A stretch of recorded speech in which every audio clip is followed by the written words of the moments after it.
Esposa disse que filho tinha leucemia. Era mentira para eu pagar cirurgia do amante. Meu nome é Rafael, tenho 35 anos, trabalho como gerente de logística, e hoje vou compartilhar com vocês a história mais diabólica e revoltante que já vivi. É sobre como descobri que minha ex-esposa inventou que nosso filho de 8 anos tinha leucemia, câncer no sangue, para me extorquir R$65 mil e pagar a cirurgia cardíaca do amante dela. Sim, vocês ouviram correto. A mulher com quem fui casado por 10 anos, mãe do meu filho, técnica em enfermagem que jurou ajudar a salvar vidas, usou a possível morte da nossa própria criança como desculpa para roubar dinheiro e salvar outro homem. E o pior, nosso filho nunca teve leucemia. Nunca esteve doente. Tudo não passou de uma encenação cruel e calculada. Quando descobri a verdade, não senti apenas raiva ou decepção. Senti nojo. Nojo de ter dividido a cama, a vida, sonhos com uma pessoa capaz de brincar com a vida de uma criança. E vocês não vão acreditar em todos os detalhes sórdidos dessa farsa que quase me levou à falência emocional e financeira. Antes de contar como tudo aconteceu, preciso que vocês conheçam um pouco da nossa história familiar para entenderem a magnitude dessa traição. Sou casado, era casado, com Fernanda há exatos 10 anos. Nos conhecemos na faculdade, ela cursava técnico em enfermagem, eu estava terminando engenharia. Sempre foi uma mulher inteligente, dedicada aos estudos, aparentemente íntegra moralmente. Fernanda sempre demonstrou ser uma mãe exemplar. Quando Miguel nasceu, ela reorganizou toda a vida profissional para se dedicar mais à maternidade. Passou a trabalhar apenas meio período no hospital municipal para poder buscar nosso filho na escola, acompanhar as atividades, estar presente na educação dele. Eu sempre admirei essa dedicação e nunca questionei o fato de ela ganhar menos para cuidar melhor da família. Nossa vida financeira sempre foi organizada. Eu, como gerente de logística numa empresa grande, conseguia sustentar bem a família. Tínhamos uma casa própria financiada, 2 carros, conseguíamos fazer uma viagem por ano. Era uma educação de qualidade para Miguel numa escola particular. Não éramos ricos, mas vivíamos confortavelmente dentro da classe média alta. Miguel sempre foi uma criança saudável. Desde bebê, raramente ficava doente. As visitas ao pediatra eram apenas para consultas de rotina, vacinação, coisas normais. Dr. Henrique, o acompanha desde os 2 anos, sempre elogiava como Miguel era uma criança forte,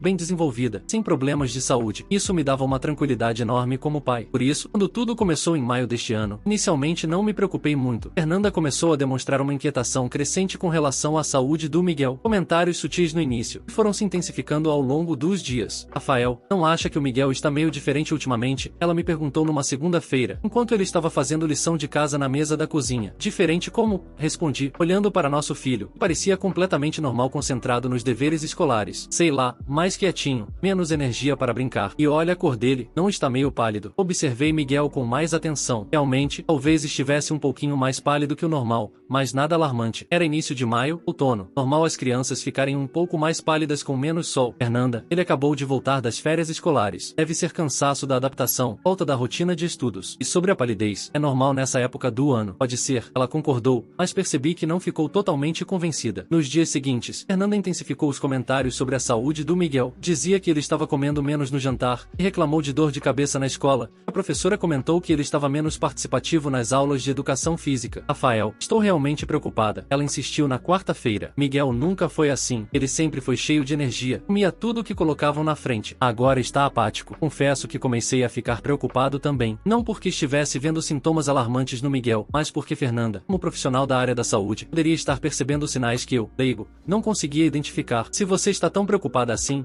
marca uma consulta com o Dr. Henrique. Melhor pecar pelo excesso de cuidado. Sugeri. Já estava pensando nisso. Vou ligar para ele amanhã de manhã. Na quinta-feira de manhã, antes de sair para o trabalho, Fernanda me informou que havia conseguido marcar uma consulta para aquela mesma tarde com o Dr. Henrique. Consegui um encaixe às 16 horas. Vou buscar o Miguel na escola um pouco mais cedo. Ela disse, já se preparando para sair para o trabalho. Quer que eu vá junto? Posso sair mais cedo hoje? Não precisa, amor. Deve ser bobagem mesmo. Se for algo sério, o Dr. Henrique vai querer conversar com nós dois. Aí você vai na próxima consulta. Durante todo aquele dia no trabalho, fiquei com uma ansiedade estranha. Não conseguia me concentrar direito nas tarefas. Ficava olhando o relógio esperando Fernanda me ligar com notícias da consulta. Às 18h30, Fernanda chegou em casa com Miguel. Nosso filho parecia normal, brincando com o tablet, sem demonstrar qualquer sinal de que havia passado por consulta médica. Mas Fernanda estava visivelmente abalada. E aí, como foi? Perguntei assim que ela entrou na cozinha. Fernanda olhou na direção de Miguel. Estava na sala, e me fez um sinal para conversarmos mais baixo. O Dr. Henrique ficou preocupado. Ela sussurrou. Disse que realmente Provavelmente Miguel está com aparência mais pálida que o normal, e quando examinou, achou que ele pode estar com anemia. Anemia é algo sério? Depende do tipo e da causa. Às vezes é só deficiência de ferro, outras vezes pode indicar algo mais complicado. Ele pediu uns exames de sangue mais detalhados. A palavra exames mais detalhados me deixou com um frio na barriga. Que tipo de exames? Hemograma completo, contagem diferencial de células, algumas dosagens específicas. Ele disse que na maioria dos casos não é nada demais, mas que é melhor investigar direito. E quando vamos fazer esses exames? Amanhã de manhã cedo. Ou levar o Miguel no laboratório antes da escola. Naquela noite, Fernanda estava visivelmente ansiosa. Ficou mexendo no celular por muito tempo,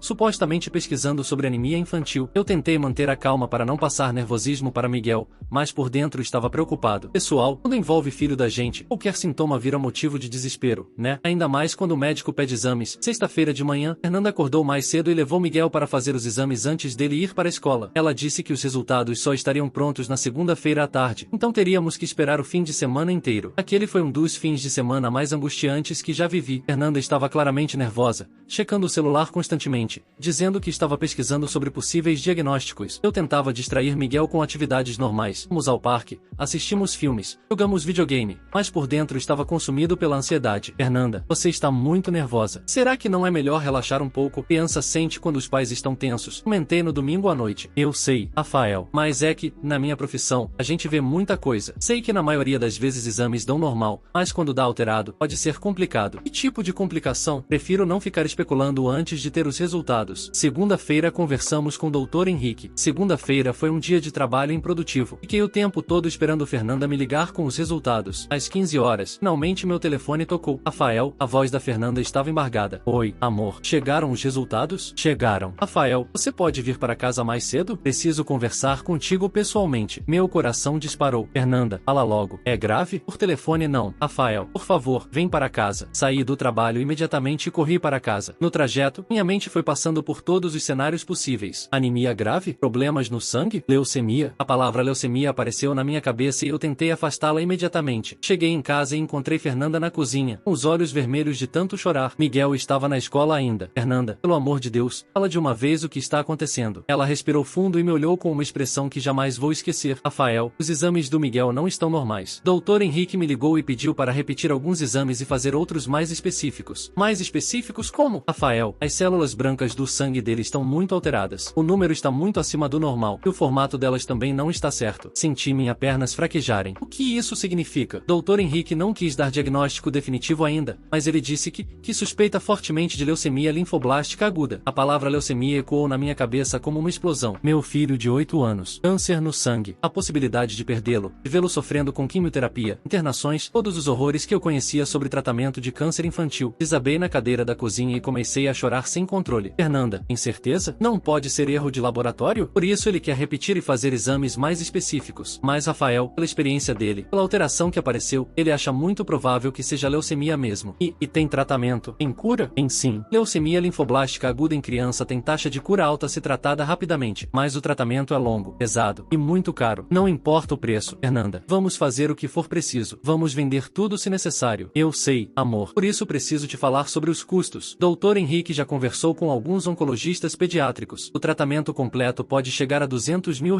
Era uma quantia absurda, mas era meu filho. Fernanda, vamos conseguir esse dinheiro. Ou pegar empréstimo, vender o carro, hipotecar a casa, qualquer coisa. Rafael, nosso plano de saúde cobre uma parte, mas vai sobrar uns 120, 130 mil para a gente pagar. Naquele momento, minha prioridade única era salvar meu filho. Dinheiro era detalhe. Quando começamos os exames complementares, amanhã de manhã, e dependendo do resultado, já na próxima semana começamos as consultas com um oncologista. Naquela noite foi uma das piores da minha vida. Não consegui dormir, ficando imaginando Miguel perdendo o cabelo com quimioterapia, internado em um hospital, sofrendo. Ao mesmo tempo, tentava manter a aparência normal para ele não perceber nosso desespero. Galera, qualquer pai entende o desespero. É impossível descrever o que passa na cabeça quando acham que seu filho pode morrer. Terça-feira, Fernanda levou Miguel para fazer os exames complementares. Ficou o dia inteiro no hospital com ele. Eu fui trabalhar, mas não consegui produzir absolutamente nada, apenas esperando notícias. Às 17 horas, Fernanda me ligou, Rafael, confirmou. É leucemia linfoblástica aguda mesmo. Mesmo já esperando, ouvir a confirmação foi devastador. E agora? Dr. Henrique já encaminhou para o Dr. Marcos, que é oncologista pediátrico no Hospital Sírio-Libanês. Ele é especialista nesse tipo tipo de leucemia em crianças. Consegui marcar consulta para quinta-feira. E o Miguel? Como ele está? Ele está bem? Não entende muito bem o que está acontecendo. Dr. Henrique orientou para não usar a palavra câncer ainda, para não assustar. Estamos falando que é um probleminha no sangue que precisa de remédio especial. Na quinta-feira, Fernanda levou Miguel para a consulta com um oncologista. Eu queria ir junto, mas ela insistiu que seria melhor eu ficar trabalhando para garantir estabilidade financeira durante o tratamento. Como foi a consulta? Perguntei quando eles voltaram. Dr. Marcos confirmou tudo que Dr. Henrique havia falado. Miguel vai precisar fazer quimioterapia, mas antes precisa fazer uma pequena cirurgia para colocar um catéter central. Catéter central é um tubinho que fica no peito, conectado direto numa veia grande. Facilita para aplicar os remédios da quimioterapia sem furar a veia da criança toda vez. E quando vai ser essa cirurgia? Dr. Marcos quer fazer ainda essa semana. Ele disse que quanto mais rápido começar o tratamento,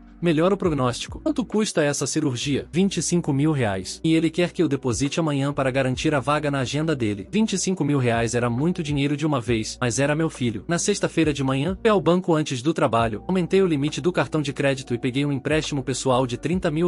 Às 10 horas, Fernanda me mandou mensagem confirmando que havia depositado o dinheiro. A cirurgia foi marcada para a segunda-feira seguinte. Durante o fim de semana, expliquei para Miguel que ele faria uma pequena cirurgia para colocar um remedinho especial no peito e ajudar ele a ficar bom mais rápido. Vai doer, papai? Ele perguntou com os olhinhos preocupados. Não vai doer quase nada, meu filho. O médico vai cuidar muito bem de você. Segunda-feira de manhã, Fernanda saiu cedo com Miguel para a cirurgia. Fiquei no trabalho, mas completamente ansioso, esperando notícias. Às 14 horas, ela me ligou. Na cirurgia correu perfeitamente. Miguel está acordando da anestesia. Vamos ficar internados hoje. Amanhã ele já pode ir para casa. Foi um alívio enorme. Como ele está? Bem, meio sonolento ainda por causa da anestesia, mas está bem. Dr. Marcos disse que na próxima semana já começamos a quimioterapia. Na terça-feira, eles voltaram para casa. Miguel estava com um curativo grande no peito, mas parecia bem disposto, até brincalhão. O curativo era para proteger o local onde havia sido colocado o catéter. Miguel, como você está se sentindo? Perguntei. Tô bem, papai. Só tá meio estranho esse negócio no peito, ele disse, tocando delicadamente o curativo. Logo você vai se acostumar. É para te ajudar a ficar bom. Na quinta-feira,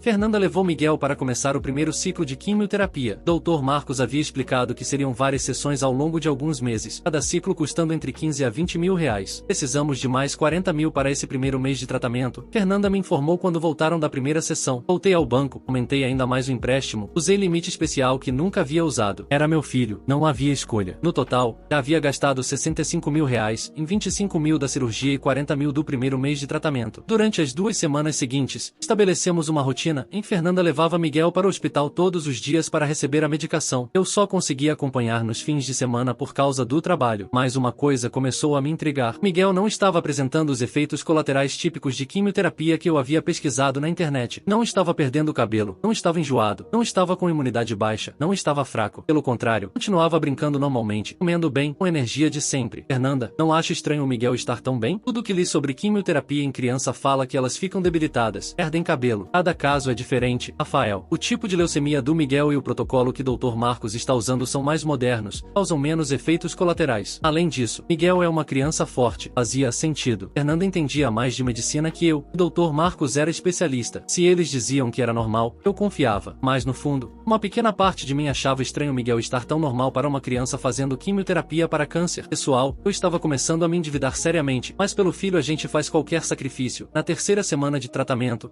aconteceu algo que mudou minha vida para sempre. Era uma quinta-feira, por volta das 14 horas. Eu estava no trabalho quando meu telefone tocou. Número desconhecido. Alô, Rafael, aqui é a Cláudia, secretária do Dr. Henrique. Dr. Henrique era o pediatra do Miguel. Oi, Cláudia. Aconteceu alguma coisa? Não, nada demais. É que o doutor queria confirmar se vocês não vão remarcar a consulta de acompanhamento do Miguel. Faz mais de 2 meses que vocês não aparecem aqui. Meu sangue gelou instantaneamente. Como assim? A Fernanda não tem levado o Miguel aí toda semana para acompanhar o tratamento? Rafael, a última vez que o Miguel veio aqui foi em março, para uma consulta de rotina. Não fizemos exame de sangue nenhum, não diagnosticamos leucemia, não encaminhamos para oncologista. Dr. Henrique está preocupado porque vocês sumiram completamente. O mundo parou ao meu redor. Senti como se tivesse levado um soco no estômago. Cláudia, a senhora tem absoluta certeza certeza do que está falando? Rafael, isso é muito sério. Dr. Henrique nunca diagnosticou leucemia no Miguel. Ele nunca pediria exames de sangue sem conversar diretamente com os pais sobre os resultados. E ele certamente nunca encaminharia uma criança para um oncologista particular sem explicar detalhadamente para a família. Minhas mãos começaram a tremer. Cláudia, eu posso ir aí conversar com o Dr. Henrique agora? Claro. Ele tem um tempinho livre às 16 horas se você quiser vir. Desliguei o telefone em choque absoluto. Meu filho nunca teve leucemia. O médico que eu confiava desde que Miguel era bebê nunca diagnosticou câncer. Fernanda havia mentido sobre tudo. Mas por quê? E os 65 mil reais que eu havia pago? E a cirurgia que Miguel fez? E o tratamento? Saí do trabalho e imediatamente fui direto ao consultório do Dr. Henrique. Cheguei lá às 15 horas e 45, completamente desesperado. Dr. Henrique, preciso esclarecer uma situação muito grave. Falei assim que entrei no consultório. Rafael, senta aqui. Cláudia me contou que há alguma confusão sobre o diagnóstico de leucemia no Miguel. Contei toda a história desde o início, os sintomas que Fernanda disse ter observado, a consulta que supostamente teve com ele, os exames alterados, o diagnóstico de leucemia, o encaminhamento para Dr. Marcos, a cirurgia, o tratamento, os 65 mil reais gastos. Dr. Henrique me ouviu em silêncio, uma expressão cada vez mais grave e preocupada. Rafael, isso é extremamente sério. Primeiro, Miguel nunca fez consulta comigo nas últimas semanas. Segundo, eu jamais diagnosticaria uma doença tão grave sem chamar ambos os pais para uma conversa detalhada. Terceiro, se Miguel realmente tivesse leucemia, eu encaminharia para o Hospital Infantil Sabará ou Instituto Oncoguia, que são referência em oncopediatria, não para um médico particular que cobra 25 mil reais de cirurgia. Dr. Henrique, o que o senhor está me dizendo exatamente? Estou dizendo que alguém mentiu para você de forma criminosa. Rafael, Miguel não tem leucemia, nunca teve. E se realmente fizeram alguma cirurgia nele, isso é crime contra a criança. Mas Dr. Henrique, como posso ter certeza? Posso fazer exames de sangue no Miguel hoje? Claro. Vou pedir um hemograma completo agora. Resultado sai em 2 horas. Se Miguel tivesse leucemia,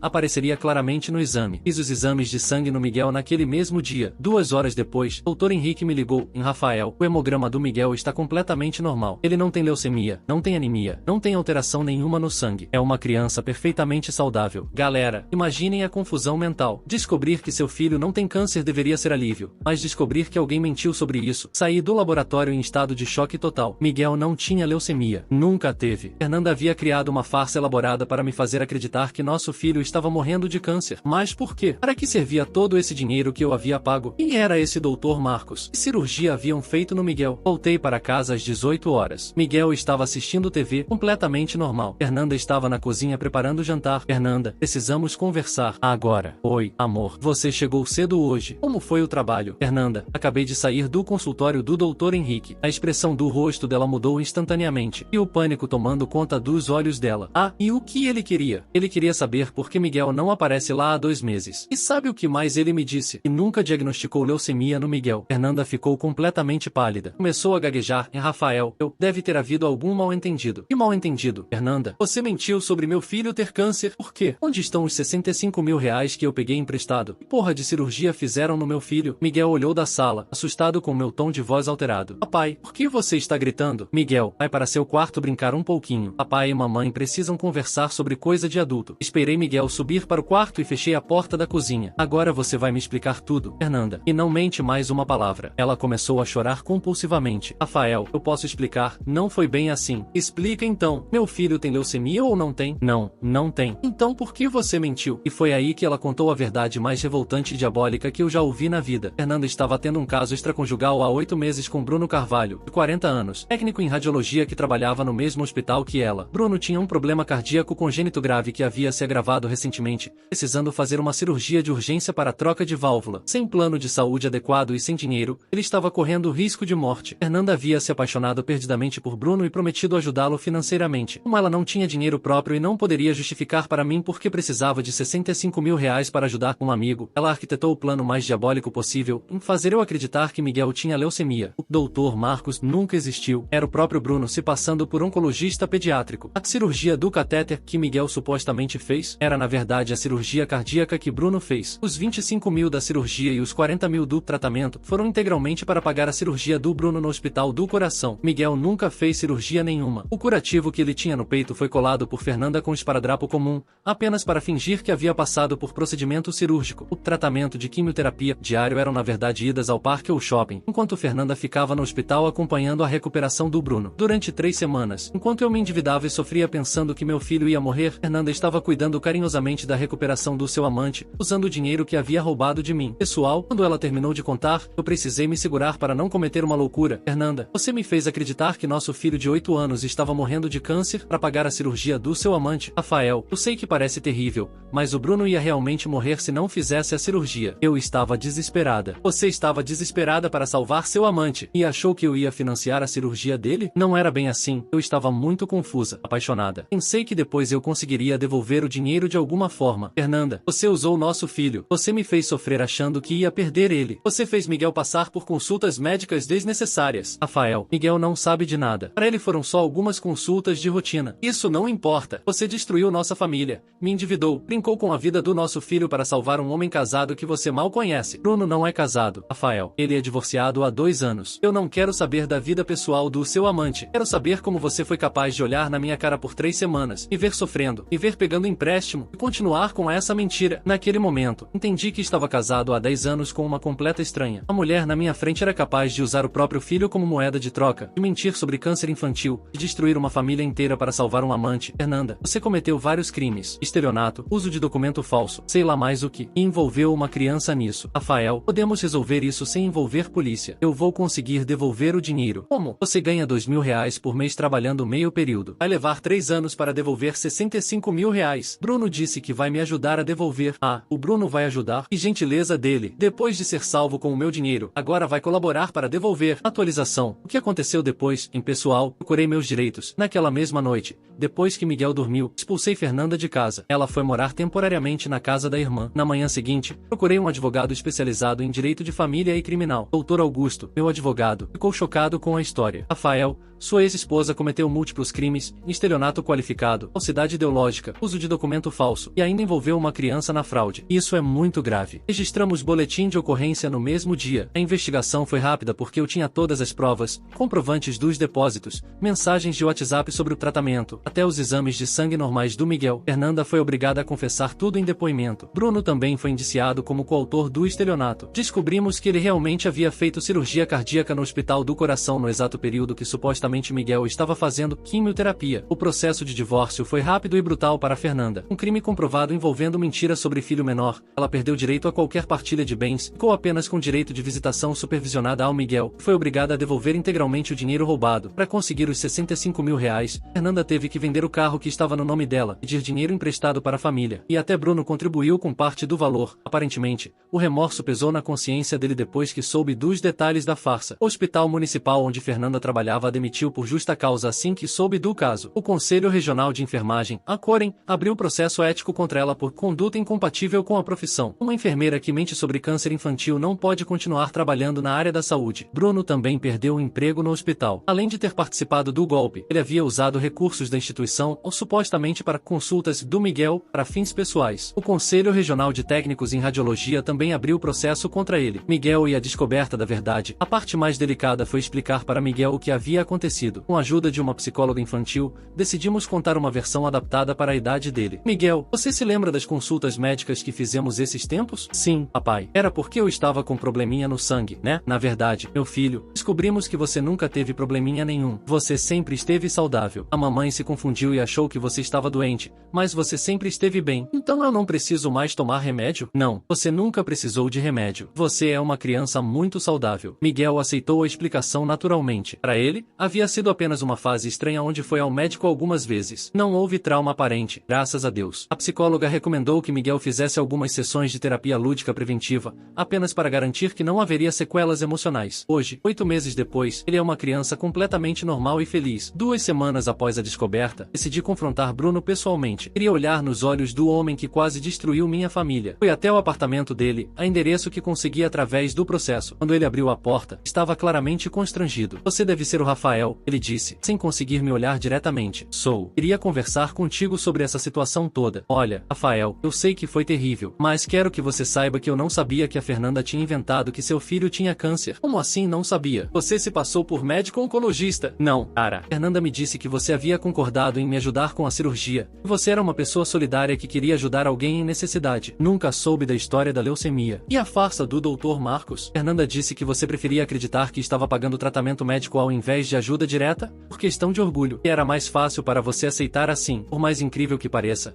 Bruno realmente não sabia de todos os detalhes da farsa. Fernanda havia mentido para ele também, inventando que eu era uma pessoa caridosa que havia concordado em ajudar com sua cirurgia. Bruno, independente de você saber ou não, você participou de uma fraude. Minha família foi destruída por causa disso. Eu sei, cara. Por isso estou colaborando para devolver o dinheiro. Já consegui 20 mil, vou conseguir o resto aos poucos. E você e a Fernanda? Terminamos. Quando descobri a verdade toda, fiquei enjoado. Não consigo ficar com uma pessoa capaz de mentir sobre câncer infantil. Até o próprio amante ficou enojado com o caráter da Fernanda. Uma das consequências mais duras para Fernanda foi o ostracismo social. A história vazou na cidade. Uma cidade de 200 mil habitantes. Notícias assim se espalham rápido. As amigas do hospital se afastaram completamente dela. Os vizinhos mudaram a forma de cumprimentá-la. Na escola do Miguel, as outras mães começaram a olhá-la com nojo quando ela ia buscar o filho nas visitações supervisionadas. Fernanda tentou se mudar para outra cidade, mas o processo criminal a impedia de sair do estado. Ficou presa numa vida social destroçada, trabalhando como cuidadora de idosos, o único emprego que conseguiu, morando num apartamento pequeno, praticamente sem amigos. Rafael,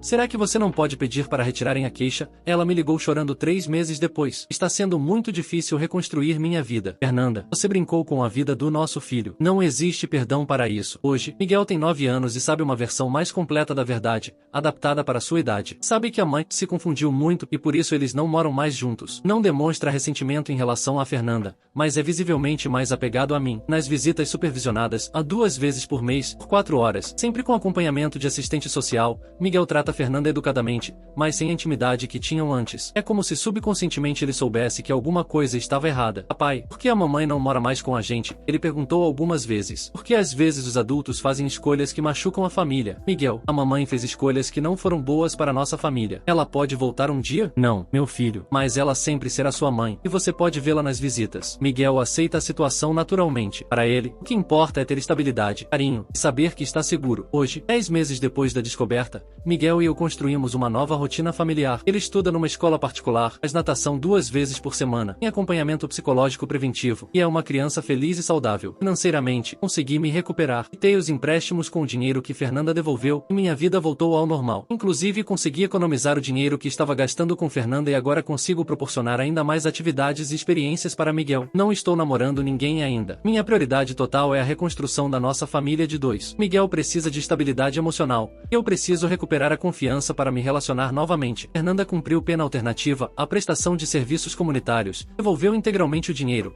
mas obviamente perdeu o direito de exercer enfermagem. Trabalha como cuidadora, ganha pouco, vive numa situação bem precária. Bruno se recuperou completamente da cirurgia cardíaca, ironicamente, ficou com saúde perfeita graças ao meu dinheiro, mas também vive isolado socialmente. A história se espalhou no meio hospitalar, ele ficou marcado como o cara que fingiu ser médico para roubar dinheiro. Essa experiência me ensinou várias lições dolorosas sobre natureza humana. Primeira, algumas pessoas são capazes de qualquer coisa quando estão apaixonadas. Fernanda destruiu uma família de 10 anos, brincou com a vida de uma criança, cometeu múltiplos crimes, tudo por um caso de 8 meses. Segunda, nunca subestime a capacidade de manipulação de alguém da área da saúde. Fernanda usou o conhecimento técnico dela para dar credibilidade às mentiras. Ela sabia exatamente quais sintomas citar, quais exames mencionar, como fazer tudo parecer real. Terceira, sempre verifique informações médicas diretamente com o médico. Um telefonema simples para Dr. Henrique teria evitado todo esse pesadelo. Minha confiança cega na Fernanda quase me custou 65 mil reais e muito sofrimento. Quarta, documentem tudo quando suspeitarem de algo errado. As provas que consegui juntar foram fundamentais para conseguir justiça e recuperar o dinheiro para pais que estão lendo. Protejam seus filhos de tudo, inclusive do outro genitor quando necessário. Criança não é moeda de troca, não é ferramenta de manipulação, não é meio para atingir fins escusos. Para pessoas em relacionamentos, prestem atenção nos sinais. Fernanda sempre foi manipuladora, o que não percebia. Quando alguém é capaz de mentir sobre câncer infantil, provavelmente já demonstrou desonestidade em outras situações menores. Para profissionais da saúde, lembrem-se da responsabilidade que tem. Fernanda usou a credibilidade da profissão para cometer crimes. Isso mancha a reputação de todos os profissionais sérios e dedicados. Miguel me ensinou que ser pai é proteger os filhos de tudo, inclusive de pessoas que deveriam amá-los incondicionalmente. Fernanda me ensinou que não existe limite para a maldade humana quando ela se disfarça de amor. Hoje, quando olho para Miguel brincando, saudável, feliz, sem leucemia, nunca teve, sinto gratidão por ter descoberto a verdade a tempo. E principalmente, sinto orgulho de ter escolhido protegê-lo ao invés de proteger a mentirosa que quase destruiu nossa vida. A história da Fernanda é um lembrete de que algumas pessoas não merecem segunda chance, especialmente quando brincam com a vida de crianças inocentes. E essa foi minha experiência com a mentira mais diabólica que já ouvi falar, em fingir que uma criança tem câncer para roubar dinheiro e salvar um amante. Espero que nunca mais ninguém precise passar por algo assim. assim. E essa foi minha experiência com a mentira mais diabólica que já ouvi falar, em fingir que uma criança tem câncer para roubar dinheiro e salvar um amante. Espero que nunca mais ninguém precise passar por algo assim. Que satisfação ver essa Fernanda se ferrando nos comentários. Mulher que usa filho como moeda de troca merece tudo de ruim que acontecer. Trabalho com oncologia há 15 anos. Essa história me revoltou profundamente. Usamos nosso conhecimento para salvar vidas, não para enganar famílias. A Fernanda não só traiu o marido, ela criou uma farsa elaborada usando a possível morte do próprio filho como ferramenta de manipulação. Isso vai muito além de traição comum. O que mais me revolta é a frieza dela. Durante 3 semanas, ela olhou nos olhos do Rafael, viu ele se endividando e sofrendo achando que o filho ia morrer, e continuou com a mentira. Isso não é um momento de confusão, é psicopatia pura. E usar conhecimento médico para dar credibilidade à farsa? Como enfermeira, ela sabia exatamente quais sintomas citar, exames mencionar. Transformou a própria profissão em arma de manipulação.